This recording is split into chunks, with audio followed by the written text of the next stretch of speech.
sacrificed animal. It was just to test the fire. Just to test that the fire, sacred fire, had been properly established. See? Then the real sacrifice starts. And they offer ghee and jewels and milk and so many things into the fire. All kinds of things with appropriate mantras. And then finally, they offer the soma. And then everybody would take the prasadam of the soma. Then they would see God. So I was arguing with Terence that it's not just a drug. It's a combination of a drug that opens people's inner vision, plus this very highly transcendental and purified setting. These people, they were studying their whole lives, chanting mantras their whole lives. They were offering the results of their work and their activities, in an authorized temple or to an authorized devotee. They were basically lifelong devotees. You can't duplicate that unless someone is very, very fortunate. And even in India today, there aren't any qualified brahmanas to perform the sacrifice. They're not pure enough. They don't know enough about they can't chant the mantras properly. So the sacrifice doesn't work anymore. On top of it all, the ingredients for soma rasa don't exist anymore. Nobody knows actually what those ingredients are. And our conclusion, Terence's and my conclusion after years of writing back and forth on this, was that the plants are probably extinct because of the climate change in India. Places like Afghanistan used to be very fertile. Arjuna is from Afghanistan. And it used to be part of the Vedic Empire. And it used to be very fertile, very green. There used to be enough rainfall. But in the last, couple of thousand years, it's all become desert. And only rascals live there now. No civilized people would live in a place like that. I went through Afghanistan one time, way back in 1976. And oh boy, I mean, it's unbelievable. If it had rain, it would be wonderful because there are these huge valleys, just flat as a pancake for miles, as far as you could see. And then there are these mountain ranges on either side. So if you had good weather, if you had rain, it would be very, very fertile in those valleys. But as it is now, it's just impossible. It's just desert.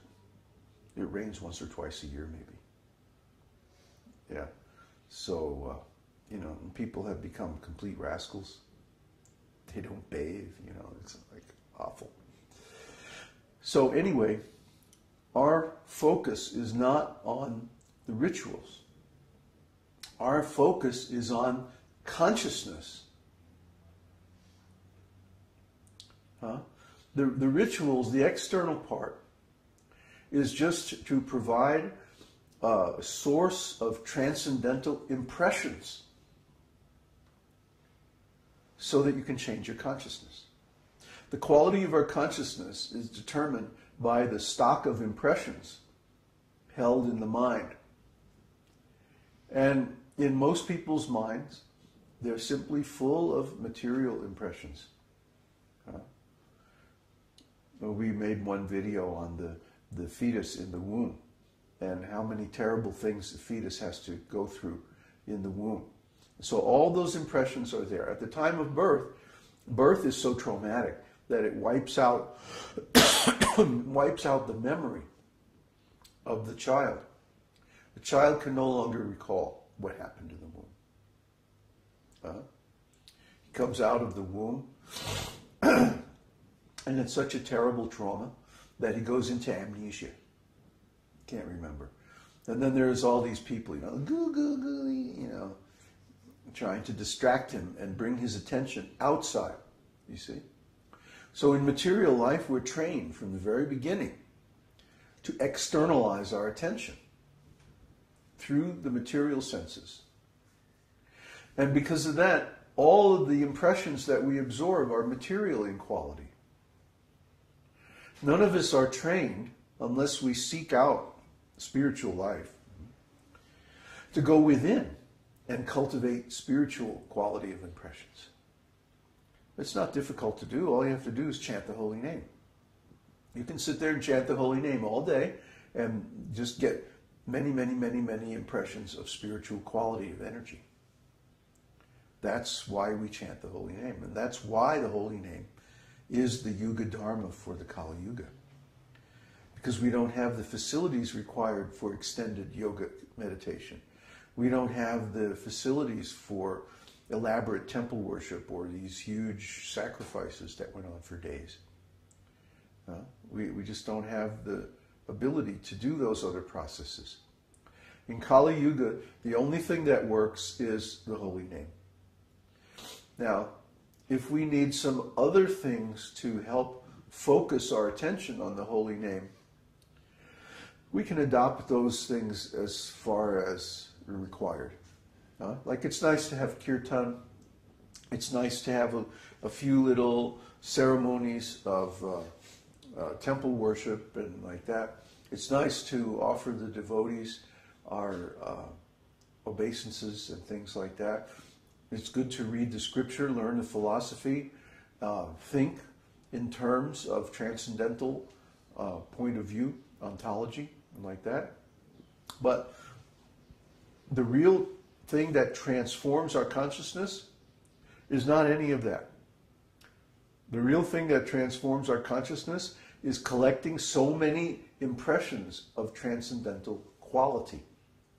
It's a qualitative transformation, a qualitative process. It's not about how many times you chant the holy name. It's about how pure, how free from offenses that chanting is. See? It's not about, how much devotional service you do. It's about the quality of the devotional service that you do. If you chant Krishna's name purely, without any offense, one time, Krishna will appear. He'll appear. He'll manifest before you.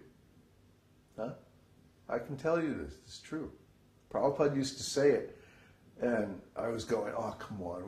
We chant so many times and Krishna doesn't appear. Oh, what is this?